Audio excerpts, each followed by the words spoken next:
¿Qué tal? Muy buenas tardes. Ahora sí que, como siempre, es un gusto, un placer, casi un orgasmo,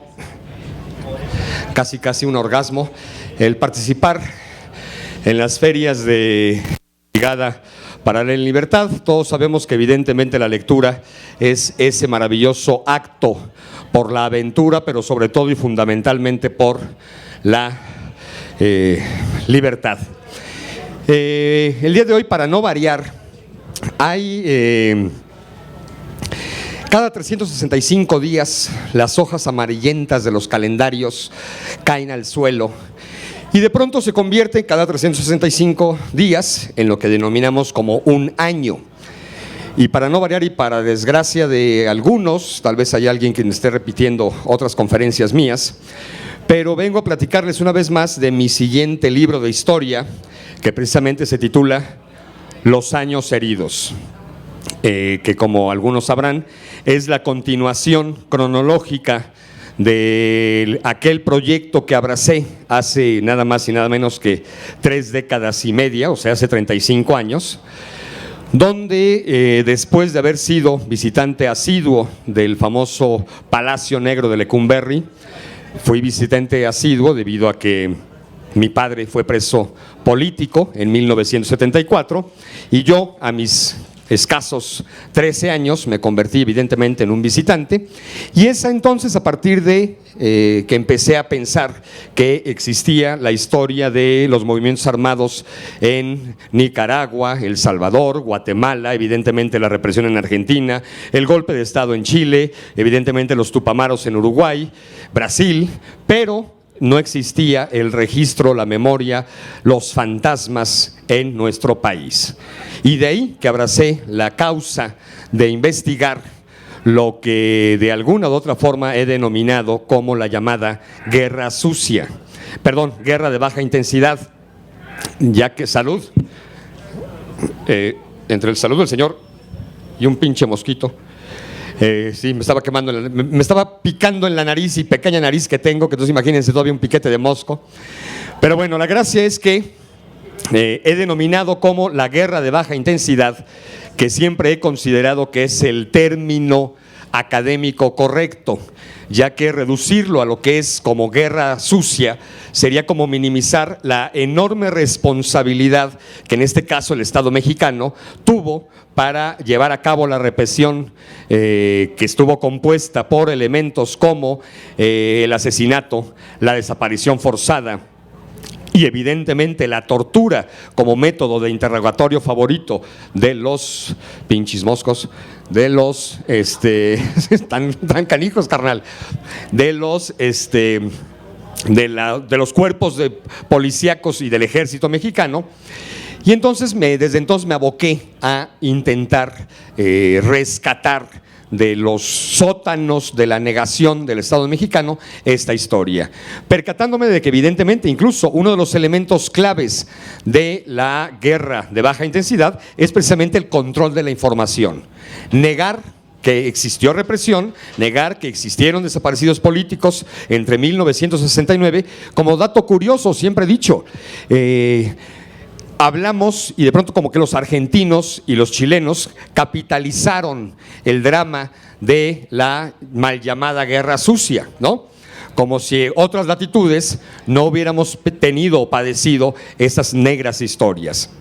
Y en ese sentido, México, uno de los pilares de la guerra de baja intensidad tenía que ver con el control de la información y evidentemente negar que había existido desaparecidos políticos, que insisto, el primer desaparecido político en América Latina no sucede en Argentina, no sucede en Uruguay, en Brasil o en Guatemala, sucede en México, sucede en el estado de Guerrero, en nuestro país, el primer desaparecido por cuestiones políticas. También hemos llevado a cabo todo un registro de los llamados vuelos de la muerte en América Latina y sobre todo se pusieron muy en el nivel del escándalo cuando se comprobó los vuelos de la muerte que se realizaban en Argentina. Supongo que sabrán lo que son los vuelos de la muerte. Por ahí me dicen que sí con la cabeza, por aquí también me dicen que sí, por aquí me dicen que no. Los vuelos de la muerte son aquellos vuelos que realizaba ya fuera el ejército, fundamentalmente el ejército mexicano en este caso, con detenidos que les colocaban losas de cemento en los pies para surcar, volar más bien por los océanos, específicamente las costas del estado de Guerrero, y tirar los cuerpos, ya fueran sin vida o en muchas ocasiones con vida. Esos son los famosos vuelos de la muerte. Y los primeros vuelos de la muerte no suceden, una vez más, en Argentina, ni suceden en Guatemala o en Chile. Las primeras prácticas de vuelos de la muerte se aplican en México en el año de 1972. ¿Qué pasa? Que evidentemente, siendo México un país gobernado por un gobierno civil, no contar con un gobierno militar como sucedía en el resto de los países del Cono Sur, entonces fue muy fácil ocultar estas historias, secuestrar la memoria, pasar al olvido, digamos, y junto con toda esta historia, además, viene a colación de que México tenía una maravillosa relación con los países del Cono Sur y evidentemente incluso con España. A partir de 1939, precisamente estamos cumpliendo el 80 aniversario de la emigración española de la República Española, ¿no? Y en esa lógica, pues, evidentemente, México siempre se convirtió como en el país que daba albergue o que daba cabida a todo aquel perseguido político de otras latitudes por cuestiones ideológico-políticas. Y entonces el nombre de México, luego de haber tenido una revolución social tan importante como la de 1910, evidentemente su imagen en el exterior era muy bien vista como un país que no se metía en los conflictos de otros países, la no intervención, ¿no?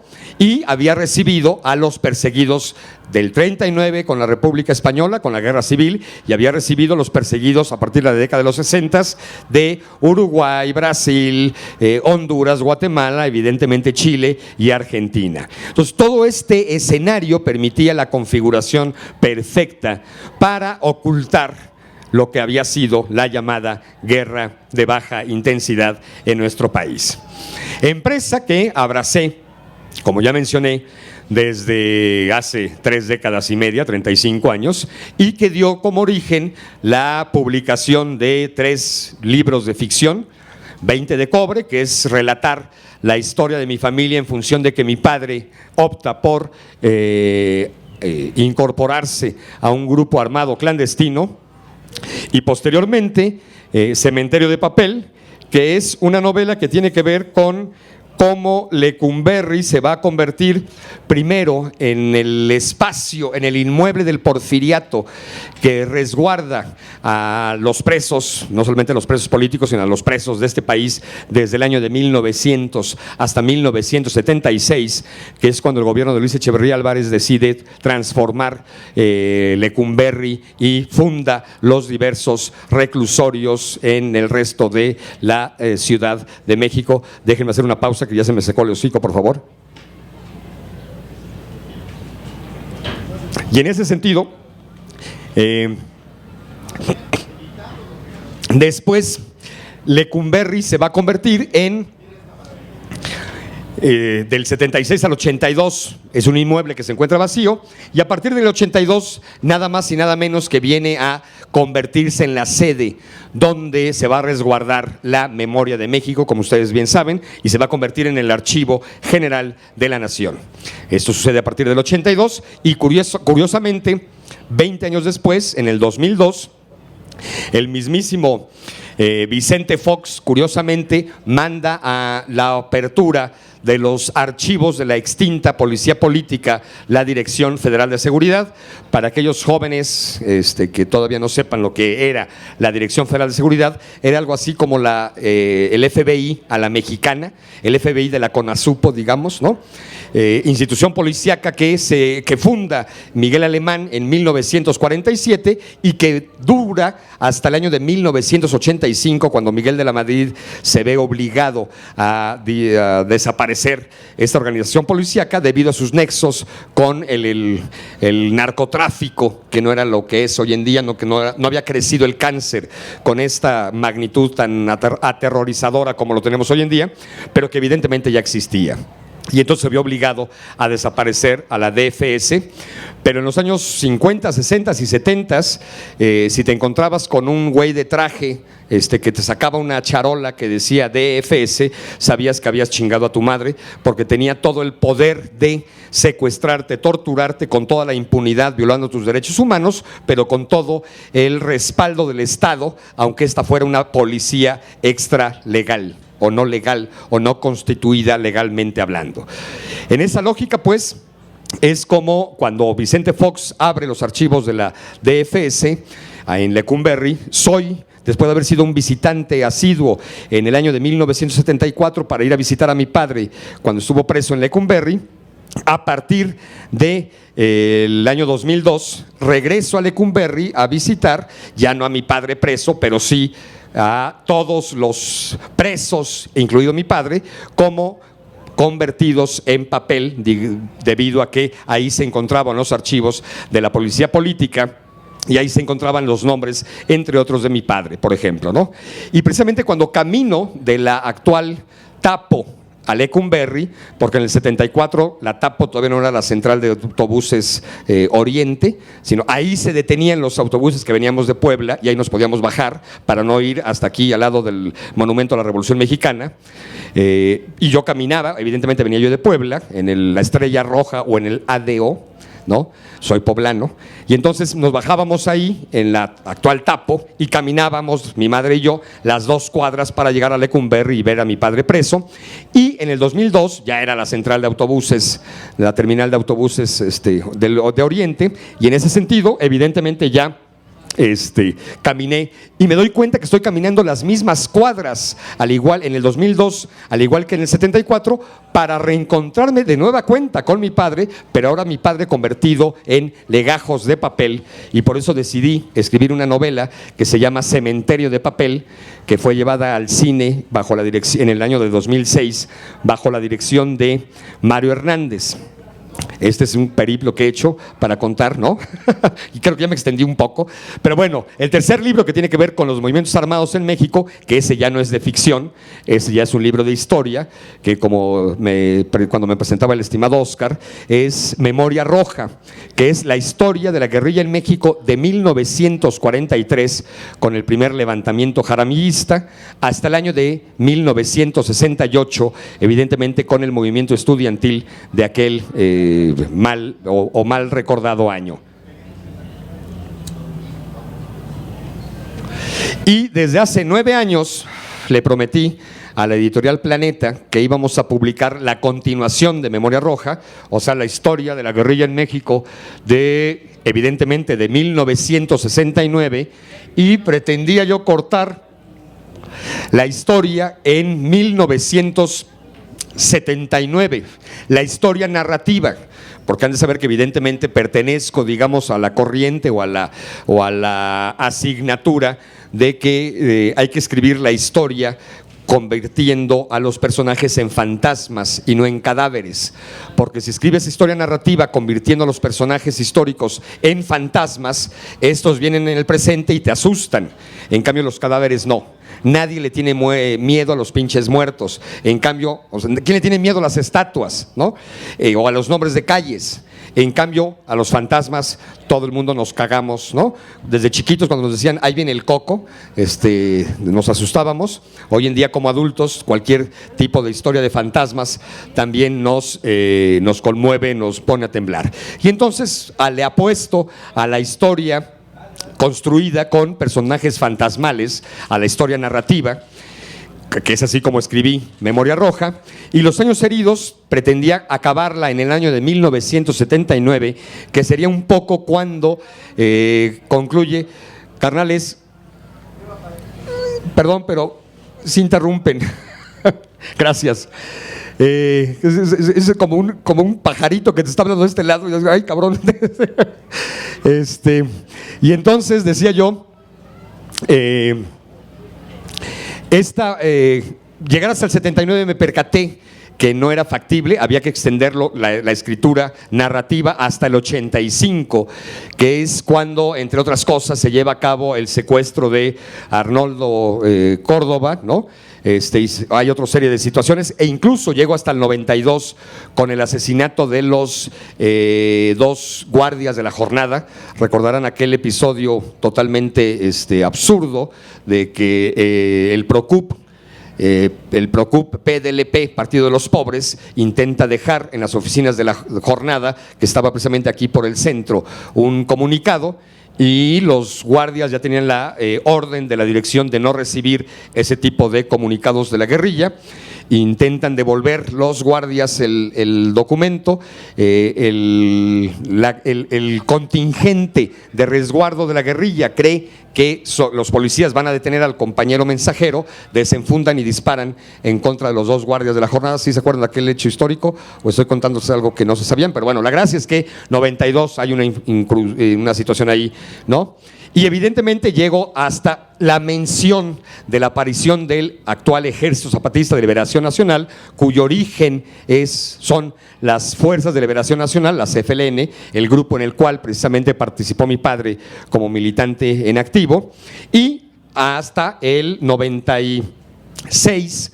También hago referencia cuando aparece el EPR, que viene o cuyo origen tiene que ver con la UP, Unión del Pueblo, que después se convierte en Procup y que termina uniéndose a el Partido de los Pobres para conformar el EPR, que aparece en el año de 1996 en Aguas Blancas, en aquel acto conmemorativo cuando Cuauhtémoc Cárdenas es sorprendido en aquel evento y que se genera esta estupidez de que existía en México guerrilla buena y guerrilla mala, un poco la guerrilla buena adjudicándosela al STLN y la guerrilla mala adjudicándosela en ese momento al EPR.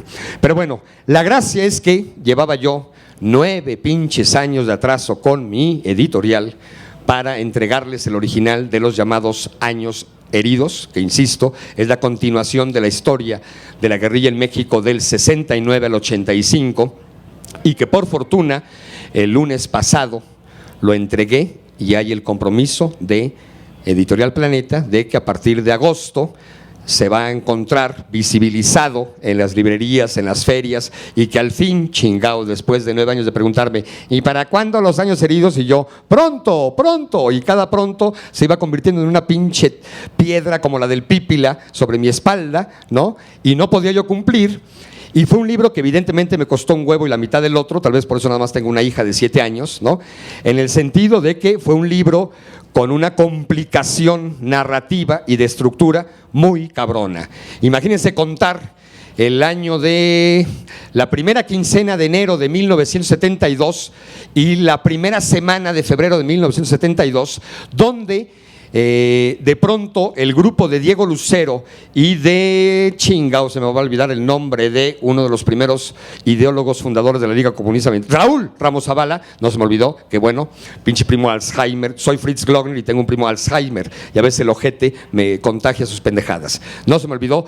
Raúl Ramos Zavala en Monterrey plantea el triple asalto de bancos en Monterrey en una fecha, y al día siguiente el Diego Lucero, combinados en un operativo en combinación entre Raúl y Diego Lucero, intenta hacer lo mismo en la ciudad de Chihuahua. Entonces imagínense cómo carajo cuentas aquellos momentos históricos de enero, donde el mismo día madres en Monterrey intentan asaltar 3 bancos, digo intentan porque un operativo fracasa, no llegaron los pinches guerrilleros de la Ciudad de México a Monterrey, solamente se lleva a cabo el asalto en 2 bancos, y al día siguiente en Chihuahua madres intentan asaltar 3 bancos y asaltan los 3, pero en uno de los 3 bancos llega el ejército y asesina, o en un enfrentamiento caen heridos y muertos algunos de los guerrilleros asaltantes.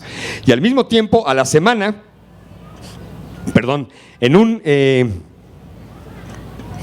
accidente automovilístico, el 2 de febrero del 72, en la carretera entre México y Morelia, se accidenta el carro donde va Genaro Vázquez Rojas, y muere a manos del ejército. No muere en el accidente, muere de un culatazo que le da un soldado, y a los 8 días Matan a Raúl Ramos Zavala aquí en el Parque México. ¿Cómo chingao cuentas esta historia? Porque no quise hacerlo de todo historiador, de hablar grupo por grupo, grupo armado, ¿no? Por ejemplo, la historia del FUS, Frente Urbano Zapatista, que es el primer grupo guerrillero que secuestra a un personaje importante, que fue precisamente a Julio Herfield Almada, que era en ese entonces el director de los servicios aeroportuarios de la Ciudad de México, por el cual recibieron la cantidad de 3 millones de pesos. Y contar toda la historia del FUS, y luego toda la historia del MAR, y luego toda la historia de la CFLN, pero que históricamente tuvieras que estar yendo y viniendo en los años heridos. ¿Me explico? Entonces yo elegí la cronología lineal y empezar el 1 de enero de 1969 y terminar con el 31 de diciembre de 1985. Pero entonces esa estructura me generaba una complejidad narrativa del carajo. ¿Me explico? Entre otros motivos, por eso fue, y me costó uno y la mitad del otro, como ya confesé, la redacción, la escritura de este texto. Por otra parte, me quedó clarísimo de que no me había yo percatado de que, todavía tengo tiempo, de que trabajar la historia familiar, no el drama, porque tampoco fue drama, pero el que mi padre nos haya abandonado a mí y a mis 4 hermanitos y a mi madre, que pertenecíamos a una clase media alta de la ciudad de Puebla. Siempre he dicho, he confesado que 6 meses antes de que mi pinche padre se fuera de guerrillero, yo estaba en Disneylandia, cabrón, correteando a Campanita. Y si quieren más chisme, les puedo confesar que mi primer amor platónico fue Campanita. No se burlen, chingao, todos tenemos un amor platónico, cabrón. Tú que estás carcajeando, carnal, tú también tienes tu amor platónico, no te hagas que yo esté confesando públicamente que el mío fue Campanita, ¿no? No tiene que ver con recibir tus burlas, querido. Pero bueno, a lo que voy es que yo pertenecía, ¿no?, a una pinche clase media alta de la ciudad de Puebla. Mi padre era dueño de un hospital. Mi abuelo Julio Glockner había sido rector de la Universidad Autónoma de Puebla, encabezando el famoso movimiento de reforma universitaria de 1961. Y en ese tenor, contar la historia de cómo mi padre abandona la familia para irse a la clandestinidad y todos los padecimientos que de pronto te puedes enfrentar ante ya no estar en una escuela particular, y bla, bla, bla, tener problemas económicos y otras historias. Pero que de pronto, toda esa historia la cuento sin bronca a nivel de ficción, en la novela que ya se mencionó, que es 20 de cobre.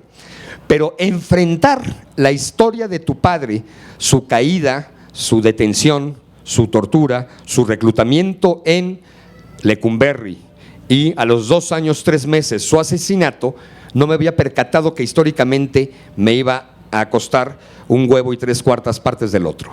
¿Me explico? Y luego contar la historia de mi carnal Diego Lucero y contar históricamente, no a nivel de ficción, el ajusticiamiento de su padre en Chihuahua. Y luego contar las historias de mi querida hermana Alejandra Cartagena, cuyo padre fue, se me va a olvidar el nombre de su padre, chingao, es el último gran líder de la Liga Comunista 23 de septiembre, que es el que intentó secuestrar a Marcalita López Portillo en agosto de 1976. Mire, me estoy acordando de Sarmiento, Jiménez Sarmiento, es el padre de mi querida Alejandra, que fue David Jiménez Sarmiento. Gracias, carnal. Exactamente, carnal, ya ven, entre todos nos acordamos. Yo empecé por un apellido, fuimos ligando y desde el seudónimo hasta el nombre real.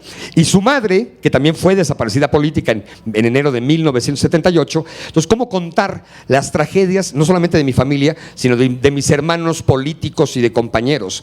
¿Cómo contar que mi querida hermana Micaela Cabañas, la única hija de Lucio Cabañas, fue semitorturada en el campo militar número 1 y cómo Acosta Chaparro, cuando tenía 6 meses de edad, la levantó de los pies y le colocó su pistola calibre 45 en la cabecita para amenazar a su madre Isabel, para que supuestamente le dijera dónde se encontraba resguardado, en qué parte de la sierra de Guerrero se encontraba escondido Lucio Cabañas. Entonces, contar la historia de mi hermana Alicia de los Ríos, cuya madre, Alicia de los Ríos Merino, fue secuestrada y desaparecida política en en enero de 1978. Entonces, todas esas historias que habíamos contado, de las cuales nos habíamos vacilado, habíamos compartido nuestras penurias, nuestros traumas existenciales, ¿por qué no también? Pero ponerlos en las hojas de un papel, contando la historia verídica, ¿no? Contando los años heridos, me percaté que había sido o que era parte de un desgaste emocional muy fuerte. Entonces, ese es el segundo elemento por el cual, sin lugar a duda, sí me vi muy pues tenso para terminar de escribir este libro. Y el tercer elemento es de que quise ser absolutamente preciso. No quise dejar a duda. He leído, puedo presumir o jactarme de que he leído todo o casi todo lo que se ha publicado sobre los movimientos armados en México, desde los testimonios, la literatura, los trabajos periodísticos, los trabajos históricos, los panfletos, bla, bla, bla, bla, los informes de la Dirección Federal de Seguridad. Y en todos encontraba yo una serie de no falsedades, pero sí errores, porque cuando estás como historiador intentando investigar una historia que la niega el Estado y al mismo tiempo una historia que ocultan los militantes clandestinos, los datos se pueden confundir en una neblina del carajo. ¿Me explico?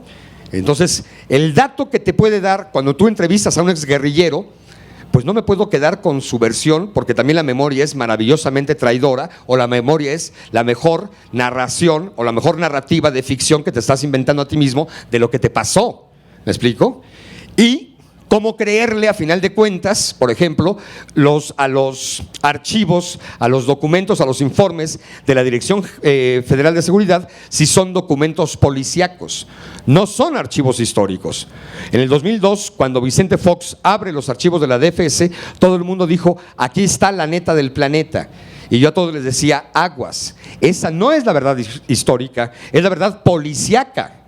Porque las declaraciones que están ahí vertidas de los detenidos y las detenidas, obviamente, están extraídas bajo tortura.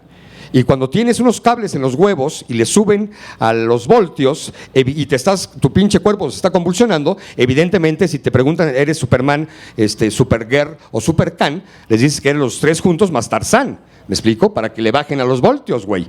Y entonces lo que está en la declaración, evidentemente, no es que sea falso, pero sí son datos extraídos bajo una presión sobrenatural, sobrehumana, para extraer el siguiente dato policíaco que desea la policía para que caiga la siguiente casa de seguridad.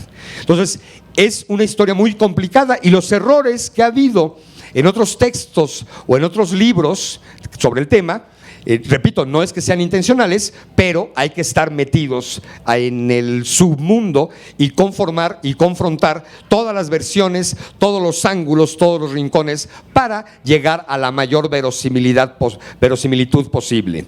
En ese sentido, por ejemplo, he de confesarles que de pronto me tardé 3 días, solamente 3 días, en ubicar a los verdaderos 8 participantes en el intento de secuestro de Eugenio Garza Sada en septiembre de 1973, que, como todos saben, fue un secuestro fallido y que terminó en el asesinato de Eugenio Garza Sada. Y me tardé 3 días porque tenía yo 53 diferentes nombres que decían que ellos habían actuado en septiembre intentando secuestrar a Eugenio Garza Sada. Fue evidentemente un trabajo de ir cirniendo, ¿no? Los nombres y decir: este güey ni madre, porque este güey estaba en Yucatán y cómo carajo iba a llegar tan rápido a Monterrey, ¿no? Estos 3 estaban en la cárcel, o sea que no pudieron haber actuado, en fin, Perenganito ya había muerto. Entonces fue un trabajo, ¿no?, de intentar ser lo más minucioso posible para intentar caer en los menos errores a como se había caído en los textos anteriores. Entonces, esos 3 elementos, la estructura narrativa, la voz narrativa, cómo acomodar el material, convertir esta historia en una historia narrativa, insisto, de fantasmas y no de muertos, enfrentarme a mi historia personal, no desde la ficción, sino desde la historia, junto con la historia de mis hermanos, no desde la ficción, sino desde la historia como tal, más la acuiciosidad en los datos e intentar no dejar ningún cabo suelto, provocó que le entregue a la editorial Planeta 937 cuartillas, nada más y nada menos, pero que al fin ya después de 9 años, después de varias ferias donde he contado esta pinche historia y he dicho algún día será publicado, algún día estará en las bibliotecas, en las librerías, afortunadamente ya en agosto de este año puedo hacer absolutamente oficial el anuncio. En agosto de este año, los años heridos, que todos sabemos que ha habido años de la nostalgia, años de, ahora sí que los años maravillosos, años rosas, años negros, años blancos, pero ahora sí, los famosos años heridos, que me tardé 9 años de entregar a la editorial, afortunadamente ya en este 2019, ven su luz y estarán disponibles en los puntos de exhibición y evidentemente en las librerías. Para cerrar, porque me imagino que habrá algún tipo de comentarios, dudas, chismes, canciones, quisiera yo insistir en que evidentemente esta ha sido una apuesta por la memoria.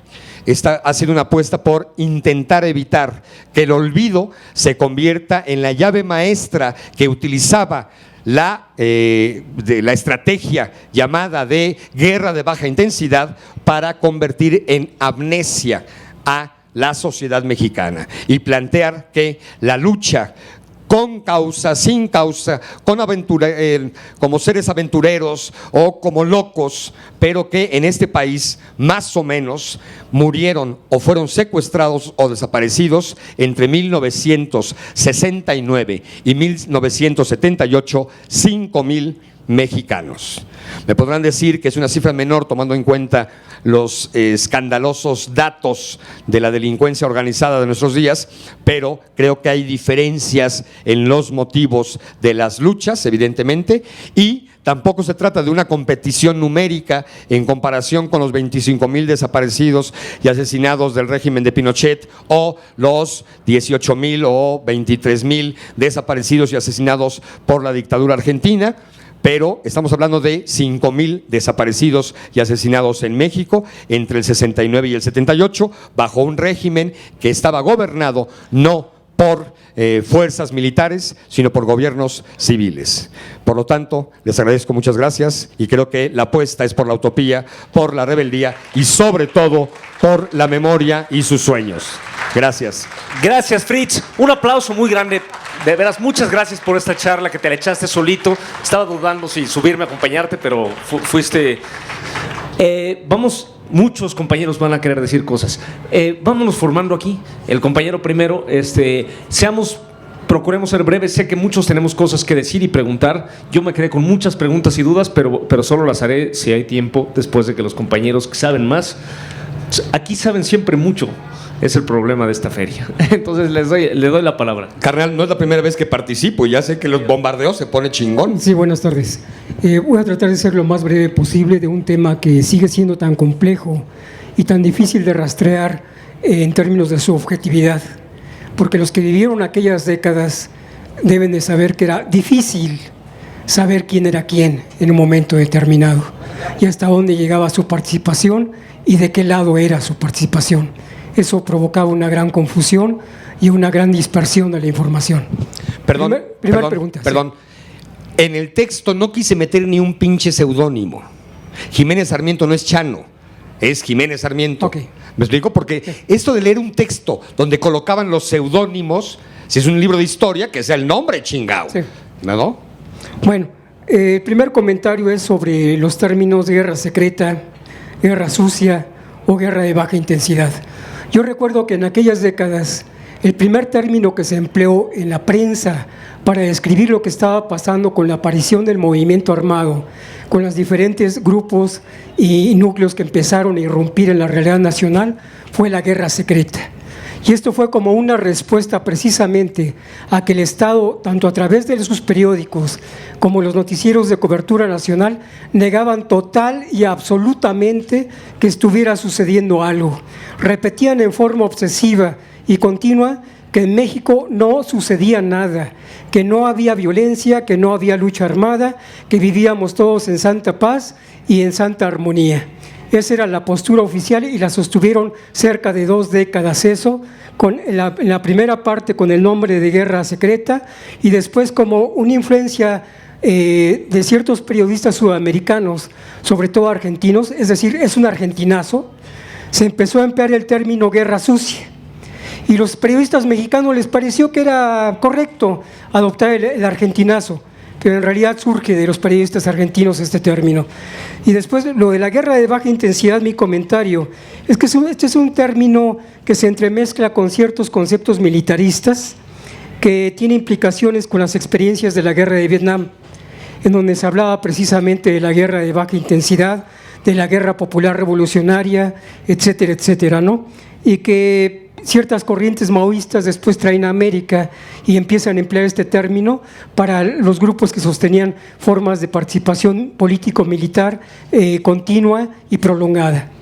Bueno, eso es lo perdón, primero. afirmativo, pero no nada más viene del maoísmo, porque para mí, porque incluso hay académicos que me han querido corregir diciéndome que guerra de baja intensidad nace en el 82 con Reagan padre, y les he demostrado cómo los manuales de adiestramiento de los militares mexicanos y latinoamericanos en el canal en Panamá, la Escuela de las Américas, ese manual editado en 1962 habla de la contrainsurgencia, dando a entender la guerra de baja intensidad. ¿Me explico? Sí, okay. Por eso lo he utilizado como un término, a mi parecer, como el término más correcto, académicamente hablando.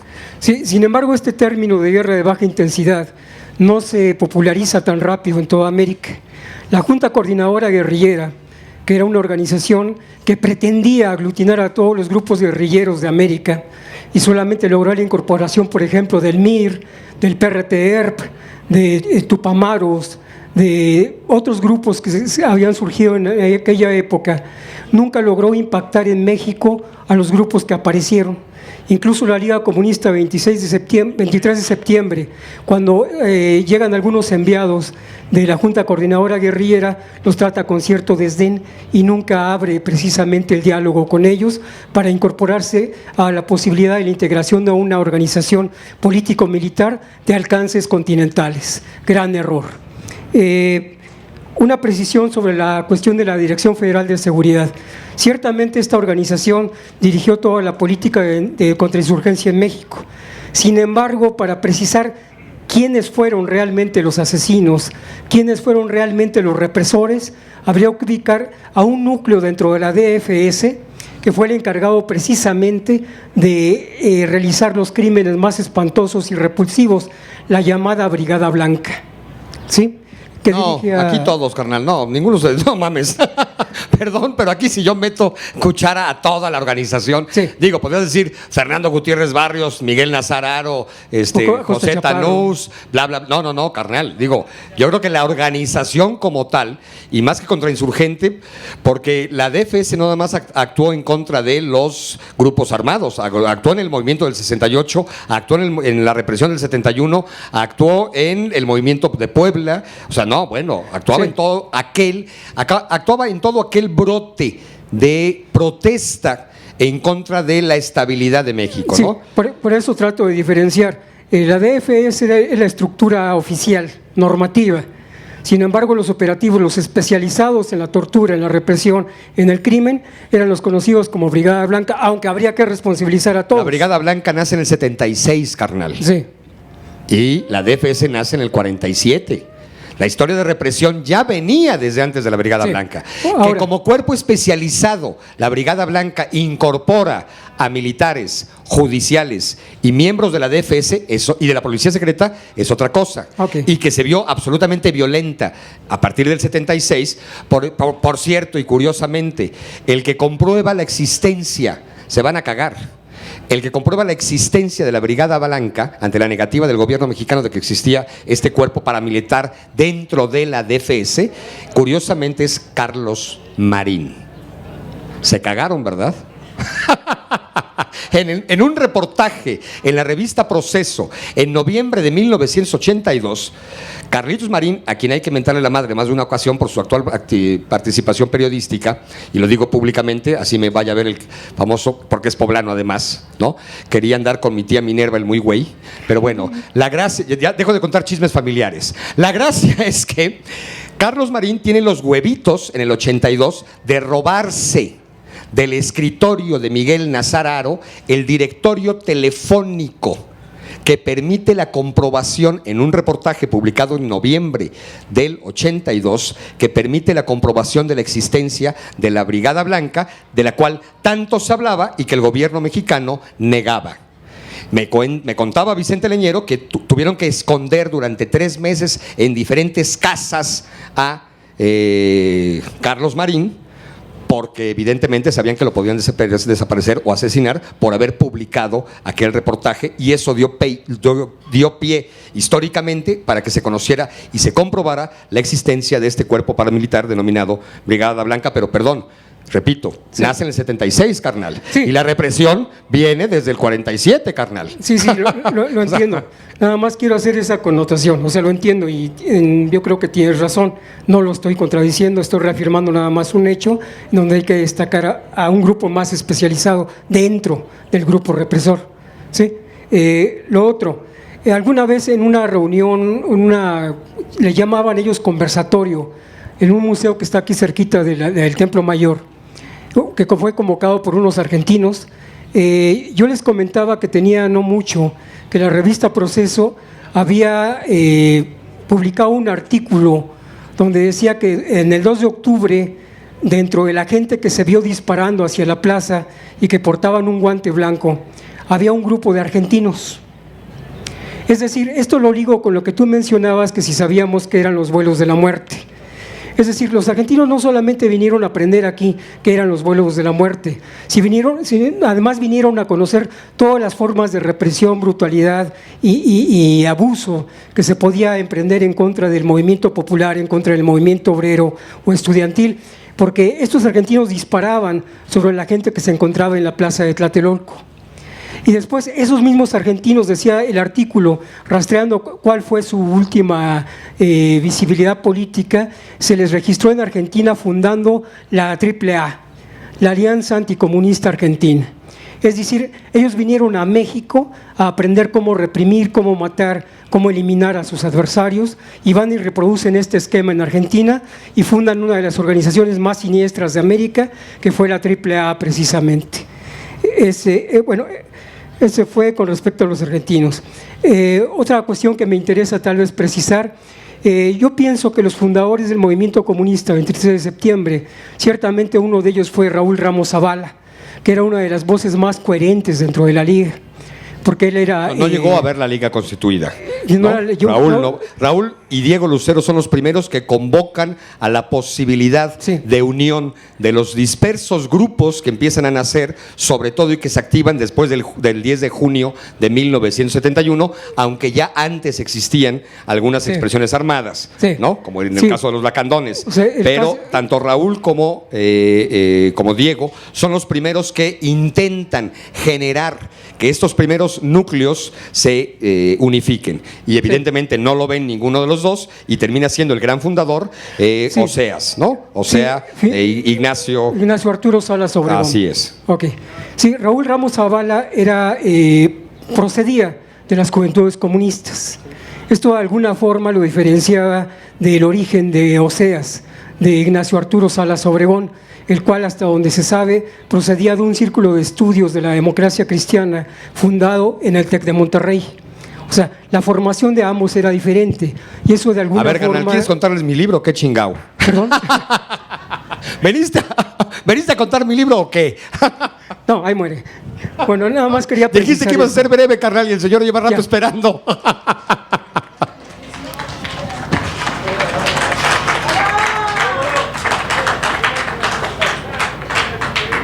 Yo también he incurrido autocríticamente en lo que el Señor ha desviado el tiempo. Soy autocrítico, seré breve por respeto a ustedes y a la posible aproximación a la verdad. Conocí a Diego Lucero personalmente en Chihuahua. Su servidor era disque aprendiz de presentador de discos de Radio Universidad de Chihuahua y después locutor, disque locutor, para ayudar a mi familia y como joven y enamorar quinceañeras, rock and rolleras. Mis compañeros eran mayores, por supuesto. Diego Lucero estudió en el Tecnológico Regional de Chihuahua. Estaba a punto, era uno de los mentes más brillantes, introvertido, analítico, cordial, pero casi no hablaba. Flaquito, y llegaba conmigo. Yo era un chaval estaba por salir de la prepa, y se me quedaba viendo y me decía: güero, quiero pongas este disco de fondo de los mejores rockeros folk rock para mi programa del TEC. Era el presidente del Tecnológico, de la mesa de estudiantes. Después conocí, por una casualidad del destino, a una persona también que se convirtió en guerrillera y que seguramente tú mencionaste en el triple asalto bancario. Ese triple asalto bancario sucedió a unas cuadras de mi casa, el de Chihuahua, por el río Chubiscar. Había un puente y acabamos de llegar a la capital de un pueblo muy modesto de Delicias y Camargo. Había una mujer que me gustaba, pero yo era tartamudo y tímido, y la modestia sumamente casi miserable, pobre de mi familia, no miserable pero modesta, éramos muchos, tenía que trabajar todos en escalerita para aportar y sobrevivir, de 14 de familia. Yo era el octavo, tenía que ayudar a los menores y me chingaban los mayores. Nevando, lloviendo y todo, tenía que ir por leña o carbón a 5 o 6 kilómetros. Después fue una ganga tener petróleo. Pero a lo que voy. Avelina. ¿Cómo adivinaste, hijo cabrón, de la chingada? Llevo muchos años en esta chingadera, carnal. Ni modo que no supiera que estabas enamorado de Avelina, carnal. Bueno. Avelina, prima de la mujer de Diego Lucero. Eso voy, cabrón. Para que veas que sí estudié, carnal. No tu vida, pero sí estudié el caso. Hasta parece. No chingues, como somos compañeros de banca. Bárbaro. ¿No? Bueno, resulta que Diego Lucero, obviamente mayor que su servidor, y otros, un día se me acerca y dice: ¿qué libro estás leyendo? Y me dice: ahí te presto este libro. Casi no hablaba, era introvertido. Era de los mejores estudiantes del Tecnológico de Chihuahua. Avelina Gallegos, a los muertos se les magnifican los méritos, o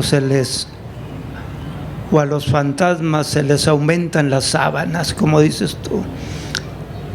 Avelina vivía cerca de nuestra casa, uno de los barrios más bravos, como decir Tepito.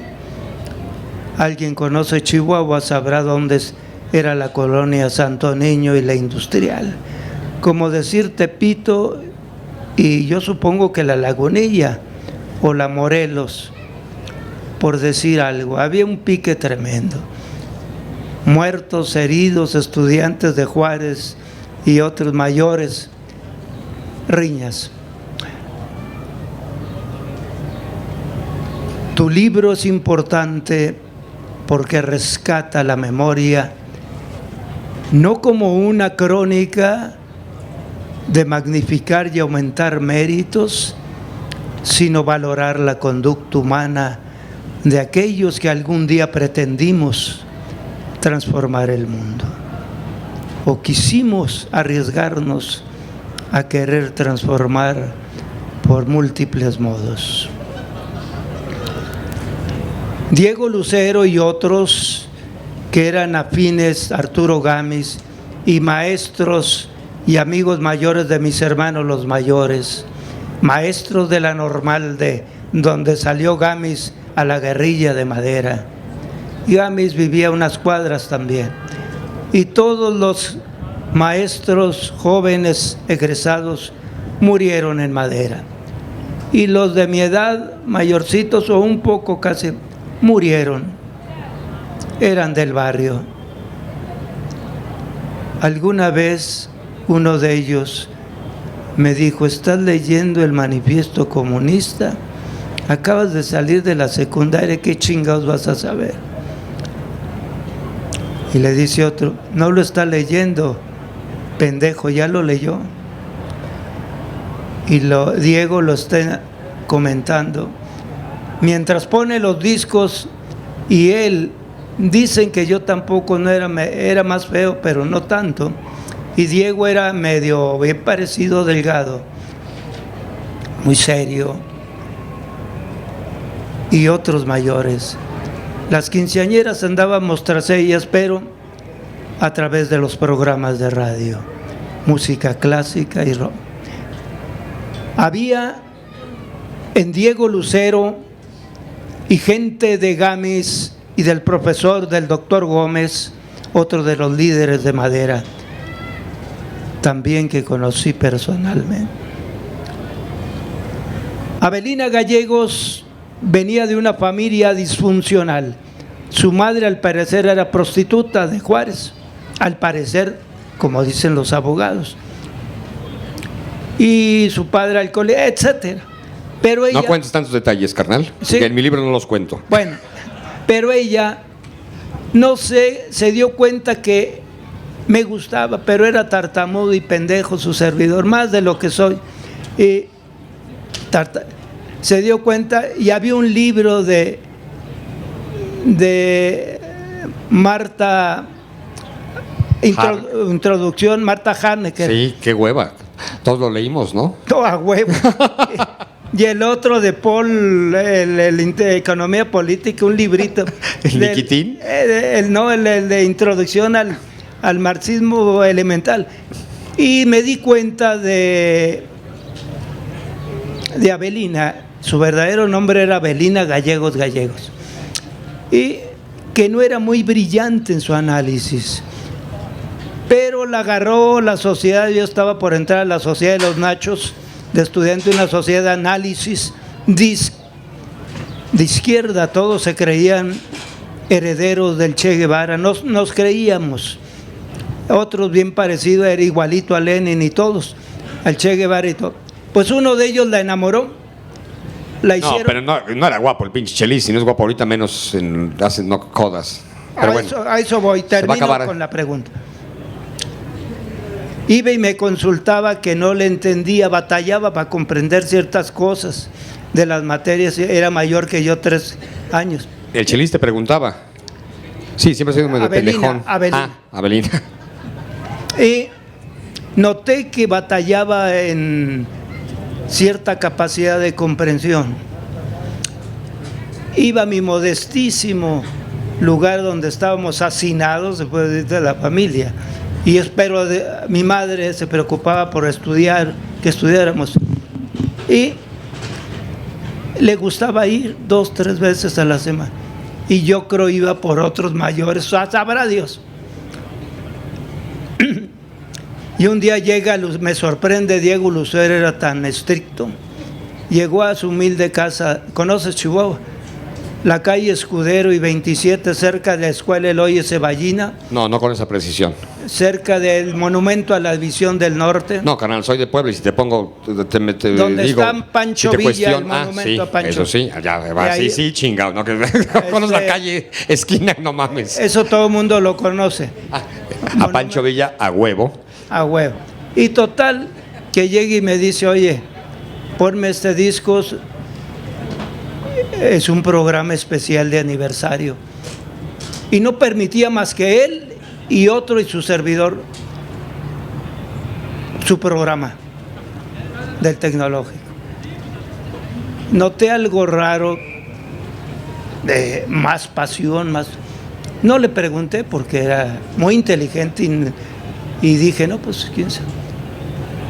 Se acercó al despedirse y me dice, mañana no vengas, güero. Sé que te quedas a veces a dormir, no tienes para el camión, para irte a tu casa. Te quedas a dormir cuando neva o hace mucho frío. Tu familia ya sabe que cuando no vas, te quedas a dormir en Radio Universidad. No vengas. ¿Por qué? No vengas.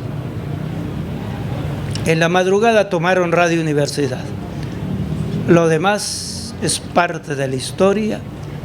Y Avelina Gallegos, que participó en el triple asalto bancario, donde estuvo también Marcos Rascón, que fue detenido, y otro de los amigos de mis hermanos, los mayores, que estaba presente en el banco donde estaba Avelina asaltando, que fracasó, como dices, te felicito, eres un gran historiador, autocrítico y profundo y muy cordial. En el banco de Chihuahua, Bancomer, Avelina vio una patrulla de rondín rutinario. Estaban asaltando, creo que 3, me dijo el amigo de mi hermano, ya murió. Se puso nerviosa ella y fue la primera en empezar a disparar a los soldados. A la primera que se quebraron fue a ella, porque los soldados están preparados por reflejo, tú sabes, man. Elemental. Muere, detienen a algunos, entre ellos a Marcos, por torturas, información, lo que sea. Y era procurador, era gobernador de Chihuahua. Uno de los cabrones más, Óscar Flores Sánchez, que después fue procurador general de la República, de los más duros en la llamada guerra de baja intensidad que tú mencionas. Y te pregunto esto, Diego Lucero, Raúl Ramos Zavala y Avelina Gallegos, cuyo nombre tiene una colonia en Chihuahua popular fundada por el Ejército Popular de ellos, y los que eran de los hoy llamados del Partido del Trabajo, fundadores de Tierra y Libertad. Se invadían predios y se formó la primera colonia Che Guevara, Zapata, Villa y la última Avelina Gallegos. ¿Crees? He leído cosas de ti, creo que algunas personas admiraron mucho a tu padre, guerrilleros sobre todo de Guerrero y Oaxaca, aquí del norte, que salvaron la vida en el asalto al cuartel militar Madera. Se convirtieron en maestros en muchos años, etcétera, etcétera. Y cuando vi tu nombre, Fritz Glockner, evoqué a tu padre. Nunca lo conocí personalmente por razones del clandestinaje, que era obvio y obligatorio, pero creo que ellos aportaron mucho y creo que lo mataron en una casa de seguridad en Nepantla del estado, creo, o algo por ahí. Bueno, ahorita termino con la pregunta. ¿Crees tú que Avelina Gallegos, Diego Lucero, Raúl Ramos Zavala, que era el ideólogo y estratega más cabrón, más profundo y analítico junto con Diego, crees que trataron de sistematizar, de armonizar las guerrillas en México a través de los diversos ejércitos populares o de reivindicación? Y Avelina, a lo que voy también, después le aumentaron méritos y participé en el aniversario de los 50 de Tlatelolco y vino una persona a decir que era un genio Avelina, cosa que desmentí.